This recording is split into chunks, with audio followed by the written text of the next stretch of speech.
At first he acted shocked, surprised by what I had said, and was like, I don't know what you're talking about. I'm just this guy from Israel that wants to come to St. Louis and start a chimney business.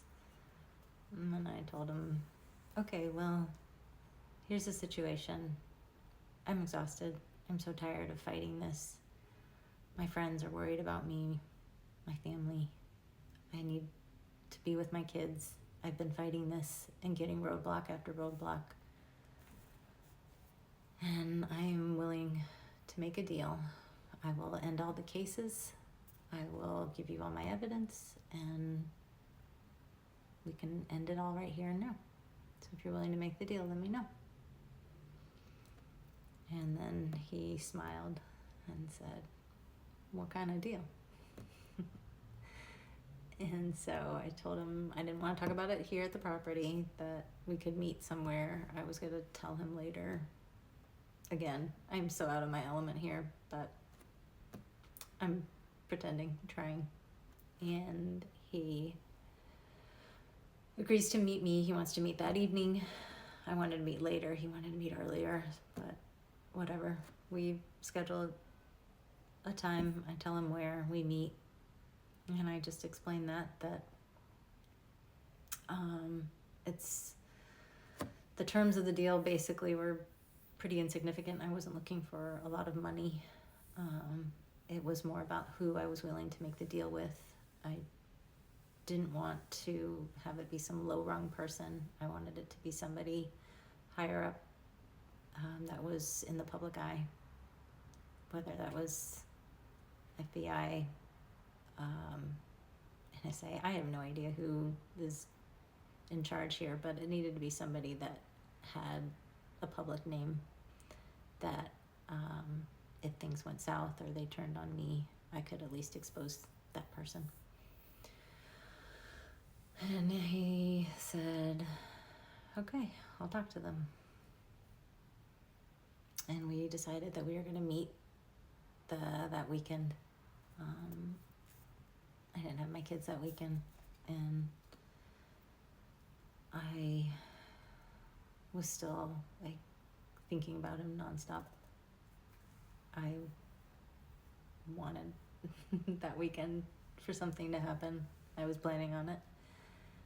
And Thursday night, I ended up getting miserably sick, like horrendous cold. It was awful.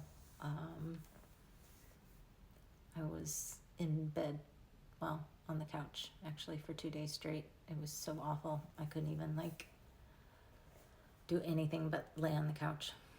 And it was the same weekend that all of the protests about the Israel-Arab war are coming out, and against the war atrocities that were being committed in Palestine and Gaza, and against innocent Palestinians. And our president and other people in DC were attacking Israel, saying they've gone too far, this is wrong.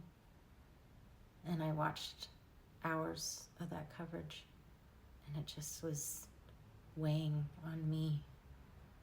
And then later that evening, again, I was just scrolling, and it just popped up, 20 Days in Mariupol,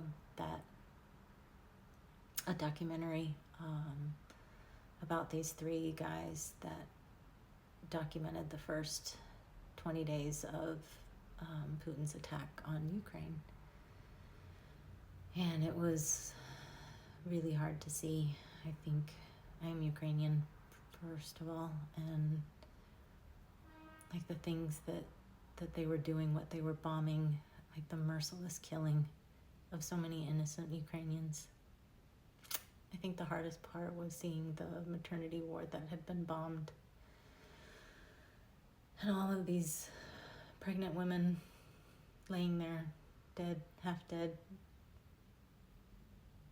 And I think it was after that documentary that it just kind of hit me that the power of this evidence that I had to expose what Russia and Israeli whoever they were, military intelligence, I don't know, were doing here in the US and how that would damage what they were doing in their wars. And more so, how it would affect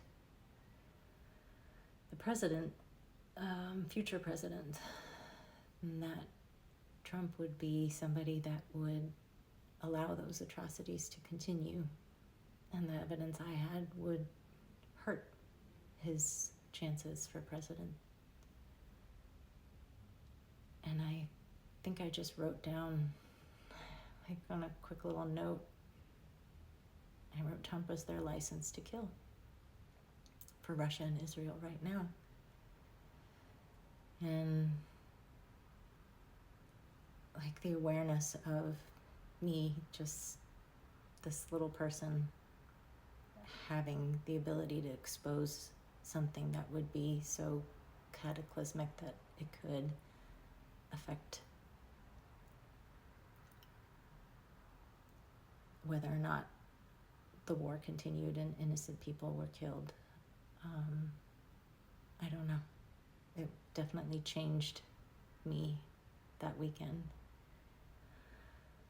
And so on Sunday, I texted him and said I was feeling better and I wanted to meet him. And I honestly hope they recorded this conversation because it was intense. It was basically me going there and sharing just that, that I realized like what they were doing in Israel and Russia and how it would be affected by this potential crime. I mean, not potential, but the crime potentially being exposed of what they were doing. And I said I couldn't, in good conscience, make a deal knowing that innocent lives, that there would be more death and destruction in these wars. There was no amount of money or deal or closure that was worth that to me.